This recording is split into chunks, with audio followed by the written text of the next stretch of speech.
Hello everyone, સ્વાગત છે તમારું અર્ચનાની વાનગીમાં।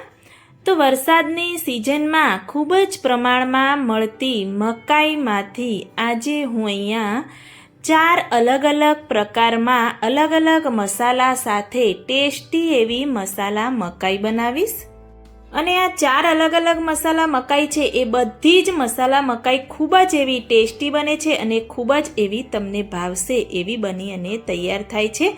તો અત્યારે આવતી મકાઈમાંથી તમે પણ આ રીતે અલગ અલગ ફ્લેવરમાં અલગ અલગ મસાલા સાથે મકાઈ બનાવીને ચોક્કસથી ટ્રાય કરો। જો વિડીયો પસંદ આવે તો સ્કીપ કર્યા વગર એન્ડ સુધી જોતા રહેજો અને મારા આ વિડીયોને તમારા ગ્રુપમાં વધારે શેર કરજો।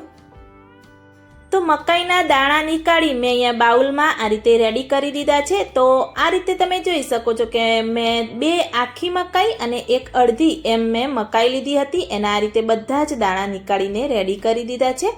તો આ મકાઈના દાણા છે એ થોડા આખા રહે એ રીતે તમારે નીકાળવાના।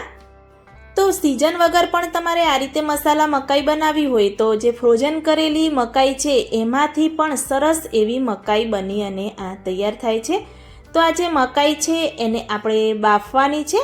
તો બાઉલને સાઈડમાં રાખી દઈશું અને મેં અહીંયા ગેસ પર એક કઢાઈમાં ગરમ પાણી કરવા માટે રાખી દીધું હતું। તો મકાઈના દાણા ડૂબે એટલું આપણે પાણી લઈ લેવાનું અને આ રીતે પાણી થોડું ગરમ થાય એટલે અંદર મકાઈના દાણા એડ કરી થોડું એવું ટેસ્ટ અનુસાર મીઠું એડ કરી દેવાનું, એટલે મકાઈ છે એ જલ્દી એવી બફાઈ જાય।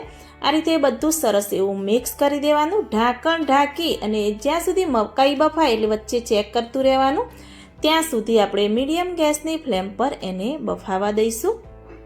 તો મેં ગેસની ફ્લેમ ફૂલ રાખી હતી અને 6 મિનિટ જેવો સમય લાગ્યો છે। તો આપણે ચેક કરીશું। તમે જોઈ શકો છો કે મકાઈનો કલર છે એકદમ ચેન્જ થઈ ગયો છે અને મકાઈ છે એ પણ સરસ એવી બફાઈ ગઈ છે। તો આ સમયે ગેસની ફ્લેમ આપણે બંધ કરી દઈશું અને આ મકાઈમાં જે પાણી છે એ બધું જ પાણી આપણે નીકાળી દેવાનું છે। તો મકાઈમાંથી બધું જ પાણી પહેલાં તો હું નીકાળી દઈશ। મકાઈમાંથી બધું જ પાણી મેં નીકાળી દીધું છે અને ખાસ ધ્યાન રાખો કે મકાઈ આપણે ગરમ જ રહેવા દેવાની છે, ગરમા ગરમ મકાઈનો ઉપયોગ કરવાનો છે। તો એને ઢાંકી અને આપણે સાઈડમાં રાખી દઈશું। તો આપણે 4 ફ્લેવરમાં મસાલા મકાઈ બનાવવાની છે। તો પહેલાં આપણે ક્લાસિક બટર મસાલા મકાઈ બનાવીશું। એના માટે બાઉલમાં 1 ટેબલ સ્પૂન બટર લઈ લઈશું। એમાં ગરમા ગરમ 1 કપના માપ પ્રમાણે 1 કપ ભરી આપણે મકાઈ એડ કરી ટેસ્ટ અનુસાર મીઠું એડ કરી દઈશું અને ચપટી જેવું કાળા મરીનો પાવડર એડ કરીશું। આપણે બાફતી વખતે પણ મકાઈમાં મીઠું એડ કર્યું છે એટલે તમારે ટેસ્ટ કરીને જ અંદર એડ કરવાનું અને સરસ એવું મિક્સ કરી દેવાનું। બસ આ એક સિમ્પલ મસાલા સાથે આપણે મસાલા મકાઈ બનાવીને આ રીતે રેડી કરી દઈશું। તો બહાર લારી પર મળતી હોય છે એ રીતેની પરફેક્ટ મસાલા સાથેની મકાઈ બનીને તૈયાર થાય છે। તો આપણી ક્લાસિક બટર મસાલા મકાઈ બનીને રેડી થઈ ગઈ છે। તો જો તમને પસંદ આવે તો ઘરે એકવાર આ રીતેની ફ્લેવરમાં મકાઈ બનાવીને ચોક્કસથી ટ્રાય કરજો અને ગરમા ગરમ હોય એટલે વરસાદમાં પણ ખાવાની ખૂબ જ એવી મજા પડી જાય છે। તો જે બહાર લારી પર મળતી હોય છે એવી દેશી મસાલા મકાઈ બનાવીશું। તો એ જ બાઉલમાં 1 ટેબલ સ્પૂન બટર લઈ લઈશું અને એ જ કપના માપ પ્રમાણે ગરમા ગરમ મકાઈ બાફેલી છે એ અંદર એડ કરીશું। ચપટી જેવો કાળા મરીનો પાવડર એડ કરીશું, ટેસ્ટ અનુસાર મીઠું એડ કરીશું, 1/2 ટેબલ સ્પૂન કાશ્મીરી લાલ મરચું અંદર એડ કરી દઈશું અને ચપટી જેવો ચટપટો સ્વાદ આપવા માટે ચાટ મસાલો એડ કરી અને અડધા લીંબુનો રસ અંદર એડ કરી દઈશું અને 1 ટેબલ સ્પૂન વેજ મેયોનીઝ આપણે અંદર એડ કરી દઈશું। એનાથી સરસ એવું ક્રીમીનેસ આવશે અને સરસ એવો ટેસ્ટ પણ આવશે। તો બધું સરસ એવું આપણે પહેલાં તો મિક્સ કરી દઈશું। તો ગરમા ગરમ મકાઈ હોય છે એટલે બધું સરસ એવું મિક્સ થાય છે અને બટર છે એ પણ સરસ એવું અંદર મેલ્ટ થઈ જાય છે। તો સરસ એવું મિક્સ થઈ ગયું છે તો એને પણ એક સર્વિંગ બાઉલમાં આપણે લઈ લઈશું। તો એકદમ સરસ એવી ક્રીમીનેસ દેશી મસાલા મકાઈ બની અને આપણી રેડી થઈ ગઈ છે। તો આ પણ ફ્લેવર તમે ઘરે એકવાર ચોક્કસથી ટ્રાય કરજો, જોઈને મોઢામાં પાણી આવી જાય એવી મસાલા મકાઈ બનીને રેડી થઈ છે। તો સવારે બાળકોને લંચમાં પણ તમે આપી શકો છો। એ જ રીતે બાળકોની ખૂબ જ ફેવરિટ ચીઝી મસાલા મકાઈ બનાવીશું। તો એ જ બાઉલમાં 1 ટેબલ સ્પૂન બટર એડ કરી ગરમા ગરમ બટર ઉપર મકાઈ એડ કરી અને ટેસ્ટ અનુસાર કાળા મરીનો પાવડર ઉપર એડ કરી દઈશું, ટેસ્ટ અનુસાર મીઠું પણ એડ કરી દઈશું ટેસ્ટ અનુસાર ચીલી ફ્લેક્સ આપણે અંદર એડ કરી દઈશું, ટેસ્ટ અનુસાર ઓરેગાનો અંદર એડ કરી દઈશું અને એ જ રીતે 1 ટેબલ સ્પૂન વેજ મેયોનીઝ અંદર એડ કરી દઈશું.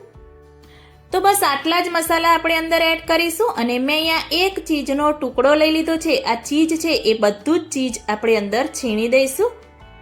જો બાળકોને ન ભાવતું હોય તો પણ તમે આ રીતે ચીઝ એડ કરીને આપશો તો પણ એ ચીઝવાળું હશે એટલે ઝટપટ એવું ખાઈ જશે. તો આ રીતે બધું જ ચીઝ એડ કરી દઈશું અને ગરમ ગરમ મકાઈ હોય છે એટલે ચીઝ છે એ બધું સરસ એવું મેલ્ટ થઈ જશે.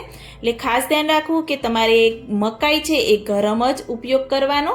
તો તમે જોઈ શકો છો કે બધી જ ચીઝ સરસ એવું મેલ્ટ થઈ ગયું છે અને એકદમ ચીઝી એવી મસાલા મકાઈ બનાવીને રેડી કરી દીધી છે. તો તમે પણ તમારા બાળકો માટે એકવાર આ ચીઝી મસાલા મકાઈ બનાવીને ચોક્કસથી ટ્રાય કરજો. તો હવે આપણે બનાવીશું નાનાથી લઈ મોટાને બધાને ભાવે તેવી ચટપટી મસાલા મકાઈ ચાટ. એના માટે પણ આપણે 1 બાઉલમાં 1 ટેબલ સ્પૂન બટર એડ કરી 1 બાઉલ ભરી મકાઈ એડ કરી દઈશું. હવે ચાટ બનાવવા માટે બધા મસાલા એડ કરીશું. તો 2 લીલા મરચાં ઝીણા સમારીને અંદર એડ કરી દેવાના, ડુંગળી ઝીણી સમારીને એડ કરીશું, ઝીણા એવા ટામેટા અંદર એડ કરી થોડી એવી કોથમીર એડ કરીશું, 1 મોટી ચમચી ભરી ગ્રીન ચટણી અંદર એડ કરીશું અને એ જ મોટી ચમચી ભરી આપણે ખજૂર આંબલીની ચટણી અંદર એડ કરી દઈશું. ટેસ્ટ અનુસાર શેકેલા જીરાનો પાવડર અંદર એડ કરી દેવાનો. ટેસ્ટ અનુસાર ચટપટો સ્વાદ લાવવા માટે ચાટ મસાલો એડ કરીશું. ટેસ્ટ અનુસાર મીઠું એડ કરી ટેસ્ટ અનુસાર આપણે કાળા મરીનો પાવડર એડ કરી થોડું એવું આપણે કાશ્મીરી લાલ મરચું એડ કરી દઈશું.